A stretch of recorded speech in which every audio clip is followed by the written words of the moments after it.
on it though, just if you look around the league, all the top quarterbacks have had tons of offensive coordinator changes. Justin Herbert has had several OCs. He's fine. Josh Allen has had several OCs. He's still an Jared MVP. Lamar Goff. Jackson, Jared Goff. The best quarterbacks can get past that. The thing is, I don't think this is going to, if he looks great and they move on, I get the fear because we just saw it happen with Daniel Jones. You change the coach and then maybe it derails things.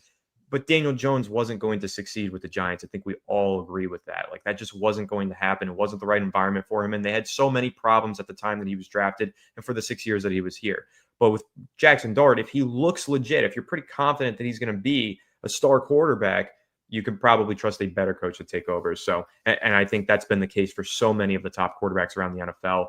Sometimes I look back on Brian Dable's time in Buffalo, and I think maybe Josh Allen was doing all that in spite of Brian Dable. Because keep in mind, it took 3 years before Josh Allen broke out and became a star under Brian Dable's tutelage. So I think that they could have been in spite of Dable, and I think that if Dart looks legit, you get him a legit coach to help him become that may be a scenario, Anthony. If that were to play out, what you would do if the team, say, won 6 games and Dart looked great, you're probably not firing Shane at that point because Shane drafted Dart.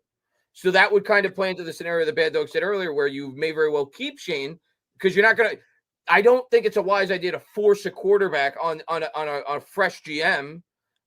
You're probably keeping Shane at that point, and you're looking for a head coach. That likely. Well, I wouldn't force him on a GM. If he looks legit, and we're moving on from Dable anyway, hopefully the new GM coming in also recognizes that he looks legit.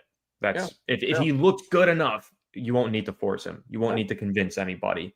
The GM will just say, yeah, he looks legit, and we'll go forward with him. But no, if it's me personally making the decisions, there's no way. If I'm kicking out Dable, I'm kicking out Shane too, and I'm also kicking out all of John Mayer's friends in the front office. That's the big one, Anthony, is kick all of his friends out of the front office. That, to me, that's the thing that really holds this franchise back, is that what you just mentioned. That is the biggest problem, is the nepotism that goes on within this organization. They do a terrible job. You are not this bad. We are the worst team in football since 2017. We have had 4 head coaches, 3 GMs. I don't know how many quarterbacks, 10?